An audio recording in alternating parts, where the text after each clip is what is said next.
से कलाहांडी जिला जयपाटना ब्लॉक बानेर ठाने होइथिबा धनुजात्रा महोत्सव पहला थर लगी बानेर गाँ ने धनुजात्रा होइछे। बानेर ठानर कालेश्वर मंदिर कमिटी आड़ू आयोजन कराइथिला।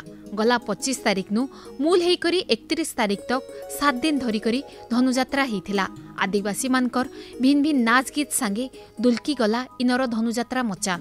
कंस महाराज को नगर बुला भी लोकंकर मन के पाइथिला। जीप भितरे बसिकरी नगर बुलुचन कंस महाराज तांकर पाखे बुलुचन तांकर मंत्री आर परजा माने। चालीचे महाराज कर नगर बुला कार्यक्रम।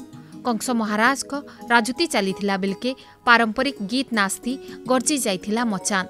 लुके भी ई सबु देखी करी बने मजा उठेइथिले। दुलदुली संबलपुरी गीत ने गर्जी जाउथिला बानेर गाँ।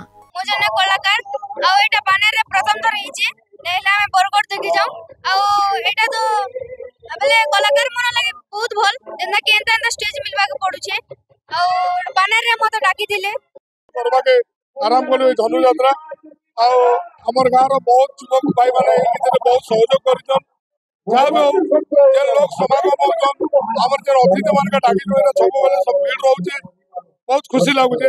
आगे देखंतु आमे ओटे तो किछि नुवा करबार इच्छा अछि। हमर बानेर अंचल रे सब बेले किछि गोटे नुवा करसो जथा वर्तमान हमर बानेर रो पिला माने फुटबॉल खेल रे भी गोटे अंतर्जातीय टूर्नामेंट भी करथिले। आमे ए अंचल केबे भी नै हेलार आमे किछि गोटे नुवा करी करी अंचल के देखेमु बोली करे भाबलु आ आमे एटा आयोजन करिछु। हमर कालेश्वर महादेव मंदिर कमिटी तरफ रु हमर धनुजात्रा के आमे आयोजन करिछु। पहला थर लगी धनुजात्रा हेइथिबा लगी लुके बड़ा उसद स्टॉल माने लागबार संगे मीना बाजार भी पड़ीथिला। सबु दिने बेलबुड़ा के हजार हजार लोकंकर खचाखच भीड़ जमुथिला। कंस महाराज को राजुती संगे कृष्ण लीला अधरात तक लोग देखुथिले। शीत काकर के खातिर नाई करी सबे धनुजात्रा रो मजा नेउथिले। मीना बाजार भितरे खाना पीना नु मूल करी घिना बिका सबु भी चलीथिला। लेहेटी दुली ठानु मूल करी घुड़ा गाड़ी सबु मीना बाजार ठाने लागिथिला। छोट छोट टुकेल मानकर गीत नाच के पसंद करिकिना कंस महाराज 300 टंका पुरस्कार भी देइथिले। रात जितकी जितकी बढ़ुथला लोकंकर भीड़ भी सेते सेते बढ़ुथला। लुके धनुजात्रा भी देखुथिले और तांकर दरकारी हिसाबे मीना बाजार ठानु जिनिस पतर भी घिनुथिले।